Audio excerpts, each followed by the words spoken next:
Birinci qruplar özəl kimya sualının izahına baxaq. Səhifəni izləməyi və videonu bəyənməyi unutmayın. Buyurun müəllim. Sual ötən il Dövlət İmtahan Mərkəzi tərəfindən keçirilmiş qəbul imtahanında istifadə olunmuş ətraflı yazılı cavab tələb edən sualdır.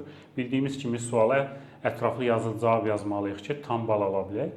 Nə görürük sualda? 4 mol kalsium xlorid və 10 mol natrium xlorid duzlarından ibarət qarışığın dissosiasiyasını görürük. Və dissosiasiya nəticəsində yaranan ionların mol sayının zamanla asılığı təsvir olunub. İlk öncə deyir ki, kalsium xlorid duzunun dissosiasiya dərəcəsi 80% olarsa, N-in qiymətini müəyyən edin.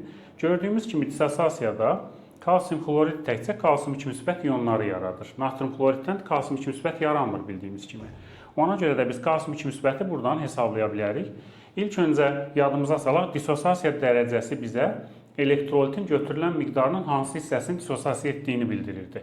Əlbəttə ki, 4 mol kalsium xlorid götürülübsə, ilk öncə biz 4-ün 80%-ni tapaq və öyrənək ki, neçə mol kalsium xlorid dissosiasiya eləyib 3,2 mol almış oluruq. Deməli, 3,2 mol kalsium xlorid dissosiasiya eləyib, N mol kalsium 2 müsbət yaranıb. Gördüyümüz kimi 1 mol dissosiasiya edəndə əmsalı 1-dir, burada da 1-dir. 1 mol kalsium 2 müsbət yaranmış olur. Bu tənasübdən N bərabərdir 3,2 mol kalsium 2 müsbət ionu almış oluruq. Artıq N-in qiyməti bizə məlumdur, 3,2-dir. Gördüyümüz kimi burada 5N sayda xlor mənfi ionu var. Xlor mənfi ionu həm kalsium xloridin dissosiasiyası nəticəsində yaranır, həm də natrium xloridin dissosiasiyası nəticəsində yaranır. O zaman biz ilk öncə 3,2 mol kalsium xloriddən alınan xlor mənfi ionlarının sayını tapaq. 5-in dediyinə görə ümumi xlor mənfi ionlarının mol sayı bərabərdir. 5 vurulsun 3,2.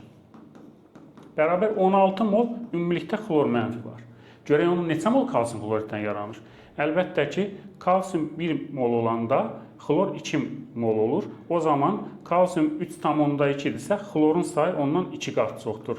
Bu 6,4 mol xlor mənfi ionu deməkdir. Beləliklə biz ümumi xlor mənfi ionlarından, yəni 16-dan çıxarıq 6,4, bərabər 9,6 mol xlor mənfi ionu taparıq natrium xloridin payına. Əlbəttə ki, sonra biz tənasüb qurarıq. 9,6 mol xlor mənfi X mol natrium xloridin dissosiasiyasından yaranır. Gördüyümüz kimi 1 mol da 1 moldan yaranır. Beləliklə bu tənasübdən X bərabər 9,6 mol natrium xloridin dissosiasiya etdiyini öyrənmiş olarıq. Gördüyümüz kimi 10 mol natrium xlorid verilib. Beləliklə biz alfa bərabərdir 9,6 böl 10 vur 100 düsturu ilə taparıq 96%. Təşəkkür edirəm. Dərslərimizə qoşulmaq üçün 055 597 0151 nömrəsi ilə əlaqə saxlaya bilərsiniz.